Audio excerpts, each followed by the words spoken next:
Last week, I released a video with some details about a new recording setup I was using for SteamVR.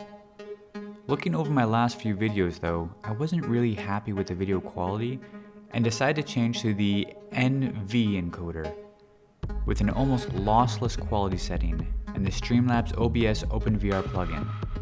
The video here is a recording with my new settings. As a reminder from the last video, I'm running a 3090 RTX and an AMD Ryzen 9 3900X. However, I would imagine if you're running either a 3080 or a 3070, these settings should still work fine. Nothing has changed on my video tab. I'm still using a base canvas of 2560 by 1440 and an output resolution of 2560 by 1440 as well, with the frame set to 60. You might be asking yourself why I'm recording in 2560 by 1440 and not 4K.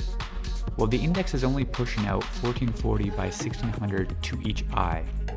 I'm taking the output of the left eye, since I'm left eye dominant, then cropping it and stretching it to fit nicely into 2560 by 1440. I started with a default eye cropping for the index and then tweaked it to try and get as much of the view as possible into the frame. I use Lightworks for editing the source video that StreamLabs OBS produces, so my source is a 2K video, but often I'll actually render the final product into a 4K video. It's a bit of a waste since the source is 2K, but allows me to have the 4K option on the YouTube playback. Back in my EVE Online recording days, some of the hardcore players complained that they couldn't watch in 4K, even if the video source wasn't 4K. EVE Online looks absolutely stunning at 2K, and I'm not 100% convinced most people can really see the difference between 2K and 4K, but it's nice to have that option. In the output section, I've changed the encoder to Hardware NVENC, New,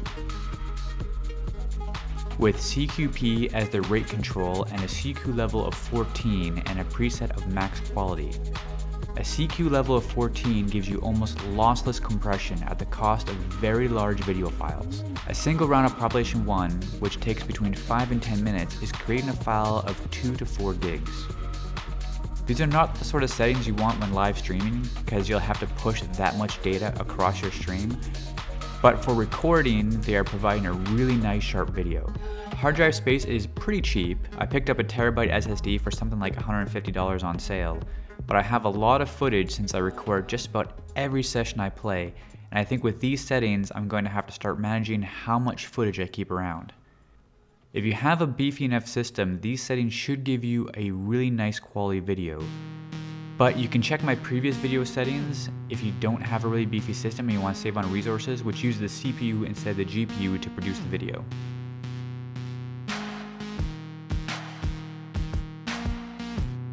I hope this is helpful. I spent a lot of time trying to figure out how to get my settings to get the best video I can, and I think I'm pretty happy with the results here.